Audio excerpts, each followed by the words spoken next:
Articles and Thoughts on Vedanta by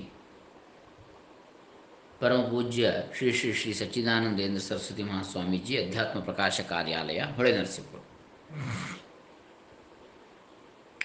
In that, we have been seeing the reflections on aids to reflection on Vedanta, that 62nd point. We need not tarry long in considering the refutation of the two kinds of destruction and the nature of Akasha as postulated by the Sarvastitva Vadins. This school holds that everything knowable except the three, to wit, Pratisankhya Nirodha, deliberate destruction, Apratisankhya Nirodha, natural destruction, and Akasha, ether, has origination. These three are supposed to have no essence of their own.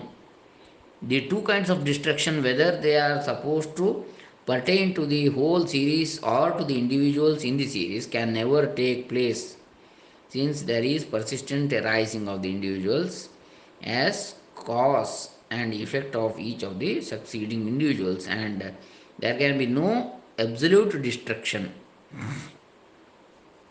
of the effect without persistence in the cause. And destruction of avidya, etc., comprehended by Pratisankhya Nirodha, whether it is supposed to happen through right knowledge or of its own accord, cannot be. For in the former alternative, it would go against the postulate of destruction with a cause, and in the second alternative, there would be no purpose served in preaching the path out of samsara. That Akasha, ether, is essenceless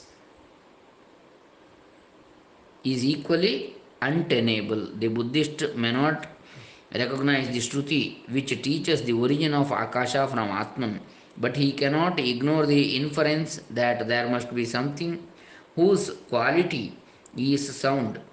For this school, which takes Akasha to be merely absence of some enveloping entity, there would be no reason why two birds cannot fly simultaneously in Akasha since there is absence of obstruction. If the opponent thinks that another bird may well fly about where there is no covering up, then that which is without covering it evidently some real entity. Moreover, there is the Buddhistic traditional teaching that air is supported by Akasha, which is in conflict with the doctrine of Akasha being a non-entity. Next point, 63rd. And lastly, this teaching is wholly self contradictory for the following reasons. One, that these three are undefinable and essenceless, and yet eternal is in itself self contradictory for the purposes of being eternal or ephemeral, can pertain only to an existent entity. Second, besides this nihilistic holding, as he does the momentariness of everything, would have to admit that the knower himself is momentary. But that is impossible since there is memory of a past experience. This is conceivable only if the person who remembers his past is one and the same, but not if he be momentary. This continuous stream of recognition from birth to death of one and the same person, with notwithstanding, it is quite inconceivable how this Buddhist feels un, unabashed at his doctrine of self momentariness.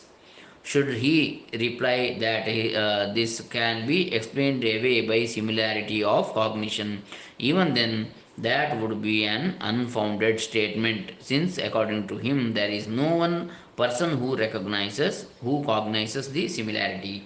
For this is like that cannot be a single concept, inasmuch as this is like unto that evidently refers to two different things. It may be even granted that it is possible that one may be deceived with deceived in the case of an external thing as to whether it is one and the same thing or one similar to another. But it is impossible that one can doubt whether oneself is identical with the past one or one similar to that one.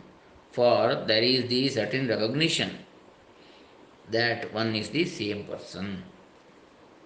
64th point. There is another argument against this school. For these Sarvastitva Vadins hold that there is no permanent cause continuing to inhere in the effect, and so commit themselves to the view that something can come out of nothing. Indeed, the doctrine is in so many words that there is manifestation of the effect without destroying the cause.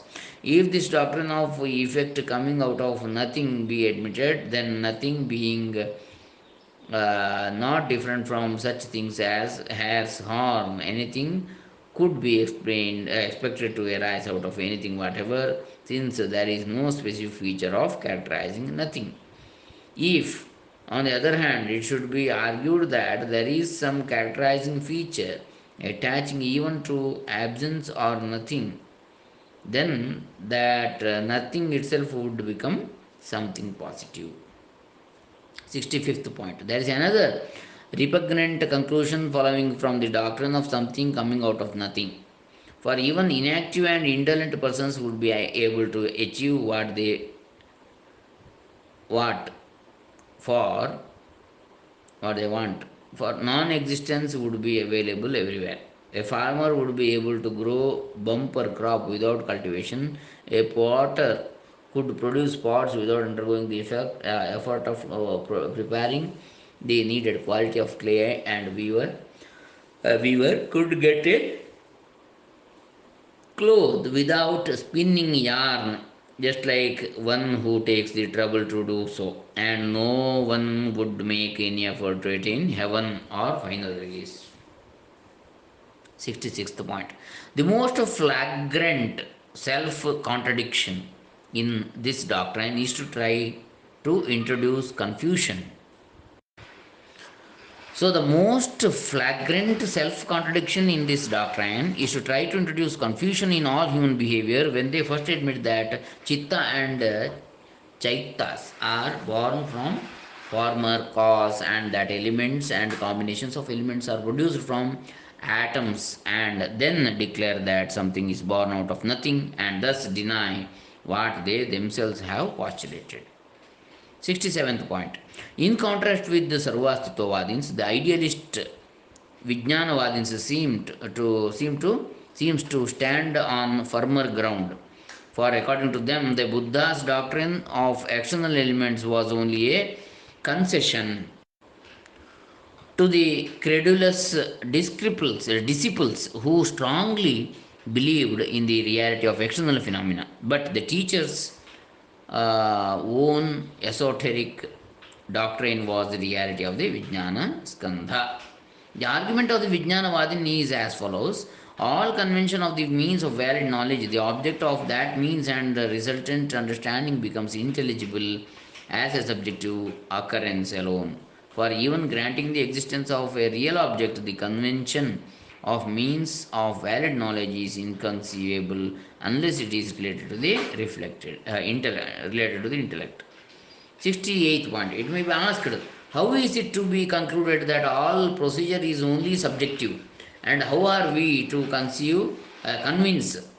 ourselves that there are no external objects at all? The reply is that the existence of such an object is impossible. The external object has to be supposed to be individual atoms or things like a pillar. It cannot be the former, for no one can have knowledge corresponding to the minute atoms.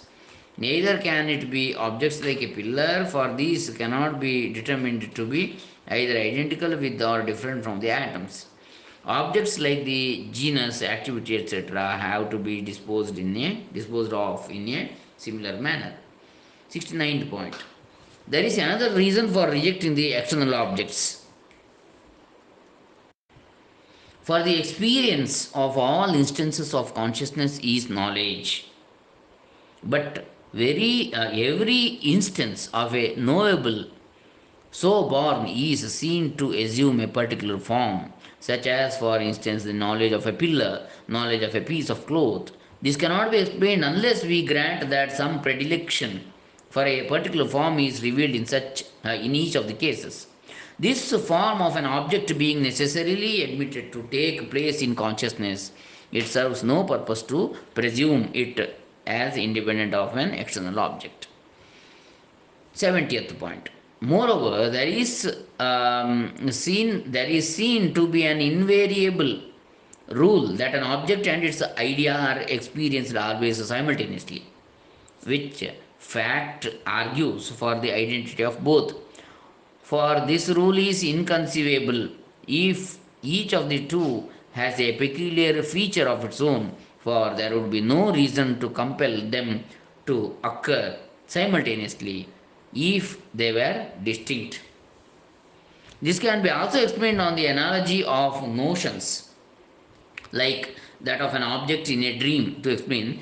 In the same way as the notions of a dream, Maic vision, a mirage water, a phantom city in the sky are experienced as though they were distinguished into objects and their ideas. So also can the waking cognition can well be seen as distinguished into subjective ideas and objective things, being no more than mere cognitions. 71st point, Vedantin's objection. But how is it possible that diversity of cognitions can arise without diversity of objects? Buddhist. This is quite explicable by the diversity of mental impression. For this, in this beginningless mundane life, cognitions and impressions may very well be diverse without any conflict appearing, as they do in a series of cause and effect relation like that of a seed and its sprout. Moreover, it can be concluded that diversity of cognitions is due solely to diversity of impressions on the principle of invariable concomitance and disagreement. For in experiences of a dream and the like, we do see that diversity of cognitions is seen by both without any external objects, only through impressions. But I do not admit that there is variety of cognitions due to external objects without diversity of impressions. For this reason also we have to conclude that there are no external objects. 72. To all this line of argument, the Vedantins' reply is it is impossible to conclude that there are external objects, for they are perceived. To explain, corresponding to every perception, an external object is perceived, such as a pillar, a well, a wall, or a piece of cloth. And it cannot be that an object actually perceived is not there, for that would be like denying one's own satisfaction of hunger without actually eating. Buddhist. Well, but I do not deny that I perceive an external thing, but only say that I do not perceive an external thing distinct from the cognition. Vedantin. Yes, you say so, for there is no restraint to your tongue.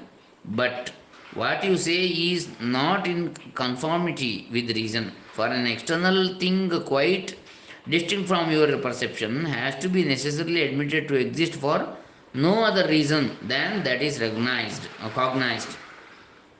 For no one feels that he sees the cognition itself as a pillar or a well, a wall, etc. All people do perceive things as objects of cognition. It is to negate this what the Vedantins they say. Vedantins say that what is externally known appears as though it were uh, as though it were outside. So, 73rd point. Even the Vijnanavadins who experience the cognition as referring to something outside are anxious to negate the external object and use the expression as though it were outside. There it is proper for those that acquiesce in reality according to appearance to admit that the object does appear outside alone. Buddhist. But we have concluded that it appears as though it were outside, since it is not possible for an object to be actually outside. Vedantin. This conclusion is not legitimate, for possibility or impossibility of a fact has to be determined by what the means of valid knowledge does or does not reveal it to be, and not the possibility or impossibility that determines whether or not a means of valid knowledge reveals a fact. To explain, that alone is possible which is known with the help of some means of valid knowledge, such as perception, and that which is not known through any such means is impossible. In the present case, however, an external object being ascertained to exist by all means of valid knowledge according to its nature, how can it be said to be non existent merely by raising logical alternatives such as agreement or difference? It's actually perceived and can never be disposed of as not existing. Nor can the object cease to exist merely because cognition is of the same form as the object. Nor can the object cease to exist merely because cognition is of the same form as the object. For this very reason, the invariable concomitance of the object and idea is to be concluded to be due to the fact that the object is the occasional cause and the idea the resultant effect. So, here we end. This is 73rd point. Next 74th point we shall discuss in the next session. Hare Rama. Sadguru Charanarapidamastu. Sarve Jana Sukhino Bhavantu. लोकाः समस्ताः सुखिनो भवन्तु सज्जनाः सन्तु निर्भयाः ॐ तत्सत् कृष्णार्पणमस्तु